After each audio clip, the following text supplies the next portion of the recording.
What's good, y'all? It's the Demouchets REACT, and we're back with another video. Who we got today, babe? Today we're back with another American reaction. Yes. Super excited about this video, guys. If you're new to us And we're new to you, make sure you scroll down, hit that subscribe button, and turn on the post notification bell because we're on the road to 100K. And we cannot get there without you guys, all right? Join the family. Without further ado, let's get into the video.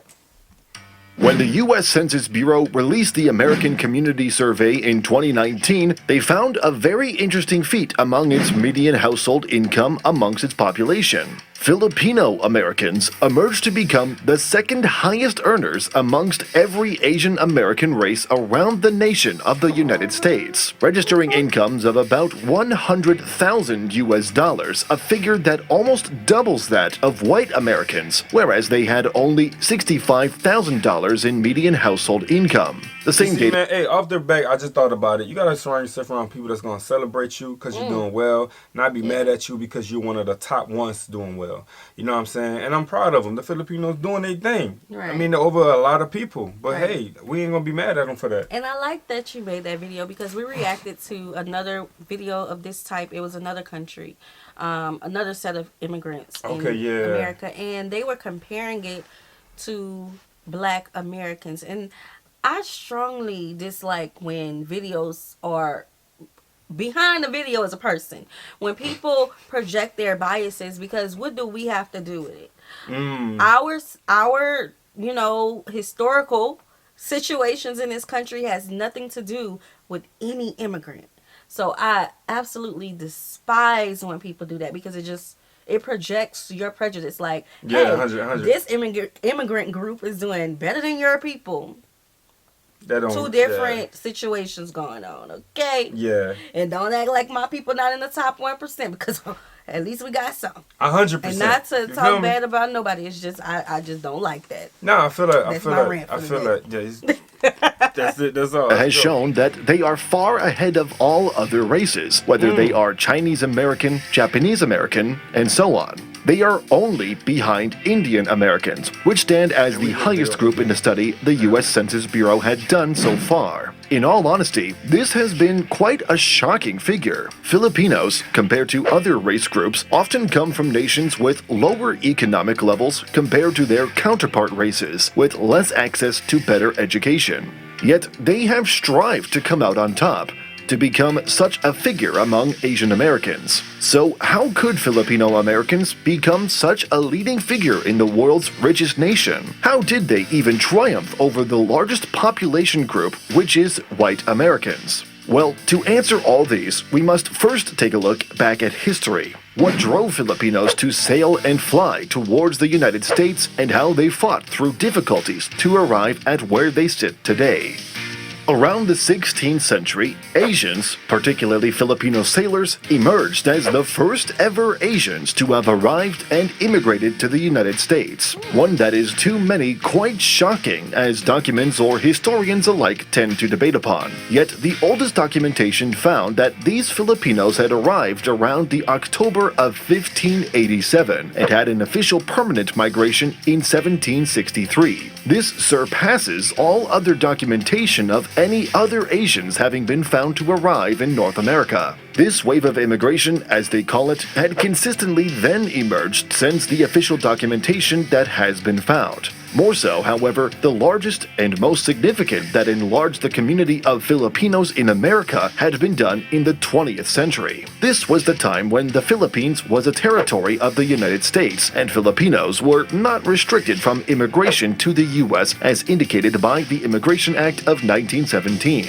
This initiative, done by the United States, had been seen as an opportunity, on the other hand, by Filipinos, as it was well thought out that they could earn far more and be able to provide better monetary means to their family back in the Philippines had they worked in the U.S. Hence, Filipino Americans had grown in numbers. From I think that's a lot of people's mindset when they come to the U.S. because a lot of them go right back to their home. Yeah, when and they're they done. flip it. You feel me? So Yeah. we heard that before. having a tiny population of only 400 to in the 1920s. Then the coming decade saw its immigration rise to over 45,000. With such a wave of immigrants, the U.S. government had to slow down these numbers. By the 1960s, they had changed their policies with immigration reform, and after that, immigration had slowed as only skilled professionals were, in most cases, allowed to go to the country. There had been, however, exceptions to this rule, as some Filipinos who had served in the Second World War were allowed to become U.S. citizens, which then further increased the Filipino-American population to greater heights, posing them as one of the largest Asian groups in the United States. Lastly, after these great immigration waves, there still stands one more, which is the current wave we are at.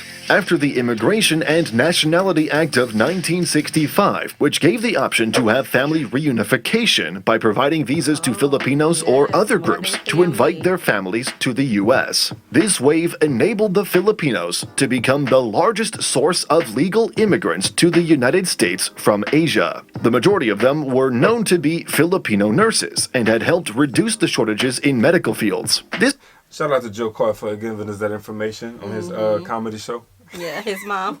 He said you can't be nothing else but a nurse or something in the field. You feel me? Whenever you in the Philippines. That's where it's at. That's where it's at. That's how we get it.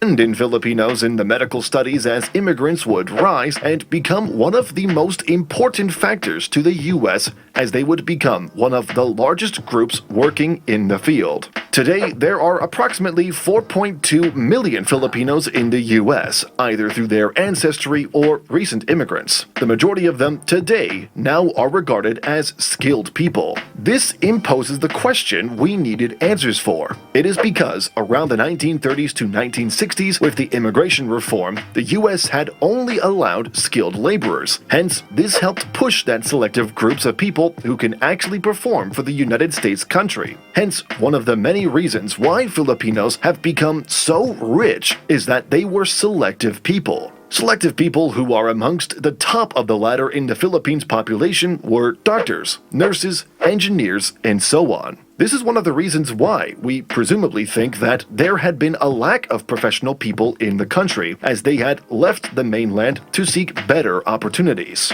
For that matter, on the other hand, is an entirely different thing, as it is also noted that these immigrants had been one of the backbones of growth for the country of the Philippines, done through remittance, which has been averaging over $30 to $35 billion annually. Okay, so my question to you guys is, could you share, like, not really personal, but if you have family who was in the United States working these jobs, is it their norm to retire in the Philippines, or did they stay and just, got the rest Build of your a family. Yeah, Yeah. build the family in the United States? Yeah, great question. Great question. Which is around 10% of the total nominal gross domestic product of the Philippines. Further, Filipinos are known to be hooked into the medical field, commonly nurses. This is again one of the reasons why they are being paid so high, as medical professionals also on average in the US earn a lot more than any other profession. Another reason is that another population group had also influenced its overall income standing, which was soldier immigrants. Army officers back in those days had given offspring to newly born Filipino Americans, who had emerged to follow the paths of their parents or grandparents and hence paved the way for Filipinos serving in the United States Army. Some of them bring their medical expertise with them, hence paving the way for a higher wage earning group. Finally, we also cannot disregard the fact that the first and foremost reasons why Filipinos arrived in the U.S. This is likewise as we presumably thought had occurred as well for Indian Americans, because they came to the world's largest economy to pursue better dreams and opportunities to help back their mainland, either that direct to their nation or their family. With such a higher purpose of living, unlike other Asian groups who may not need to do so as their family is well enough knit provided by their strong economies in Asia, Filipinos do not seem to have the same opportunity. But data might be segregated, as most of the reasons argued by historians are that they really are affected by these selective immigrants. Only those who have proper education have been allowed to enter, and more than likely their offspring were forced to pursue higher goals as their parents had. Filipino Americans have truly, in many ways, given their status on the world stage as profound people, yet as we noted earlier, it has also become an issue back in their home country. The Philippines at times are even struggling as it battles out numerous shortages, one particular in the medical field. This has been a huge problem during the medical crisis over the past 2 years, yet as data suggests, the Philippines is the world's #1 outsourcing of medical professionals. Okay, so when there are these crises and shortages, do Filipino medical professionals, do they go back and help the Philippines, or do they stay here? Like, what would be the greatest benefit? You know, I'm trying to put myself in their shoes. If I was here, a Filipino nurse, let's take the last, pandemic, where would I go to help? Well, it would have to be numbers. I don't think one would do it justice. Yeah. But, it would have to be numbers, and I don't know if they have any organizations set up like that to where they go back and they help out in numbers. Because I feel like if you're needed in a certain location because you work in that field, they might want to hold on to you longer. Just for that reason. Travel nursing has become really, really popular. Look into it if you ain't. So I would love to know that answer. Yeah. And because I would want to help my people, but at the same 100%. time, you got to go with what makes the most sense to you. Right. Yeah. And benefits you more. Yeah. That's a good question, and it's something to think about too. Yeah. So even after being a medical-rich country, there was nobody back home that was working to provide the nation a helping hand. Moreover, there are also more issues and problems, even probably huge losses of opportunities had the Philippines retained its top talents in the national lands. Having over 4.3 million people in the US alone can also mean that millions of talents are now gone, leaving the Philippines battling out its issues, such as the unemployment rate, which is seen as amongst the highest in Asia. The conversation about its remittance economy could be positive, but its negatives would more than likely outweigh whatever economy they provide back in the Philippines. After all, if they were capable people to become the second richest Asian American group in the US, they could have done more for their Philippines. Then again, however, it would also be difficult to say had they stayed, as the nation lacks the proper infrastructure, proper education, and proper opportunities to provide for these dream-hungry people. So it would at most be very difficult, or even impossible, to imagine different scenarios had we wanted the other way around. What matters, however, is that the Philippines today is doing its best to lure back its overseas Filipino workers by providing incentives such as business capital loans and more. One such is the Balik Scientist Program, which entices technological, engineering, or science human capital to go back and help reverse the effect of brain drain, which has been one of the key issues the government has been trying to fix in recent years. With all that said and done, however, what do you think about Filipino Americans? Let us... Well, y'all, it's a beautiful thing to see that the government is helping. Yeah. I wish that all government knew how to handle issues of all people accordingly. And I've met Filipinos. I've met them. I've known them. I've had friends.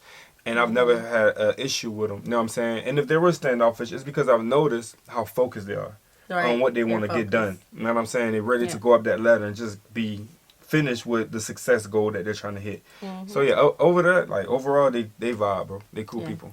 Yeah, and it also has a role in understanding their culture and who they are. They're very respectful people, and they have a mission. You got to respect the mission. So yeah, we hope you guys enjoyed this video with us. Like this video, subscribe, turn on the post notification bell. We have enabled our super thanks if you like to support the channel that way, as well as our reaction request form is in our description box below. We'll see you soon. Peace.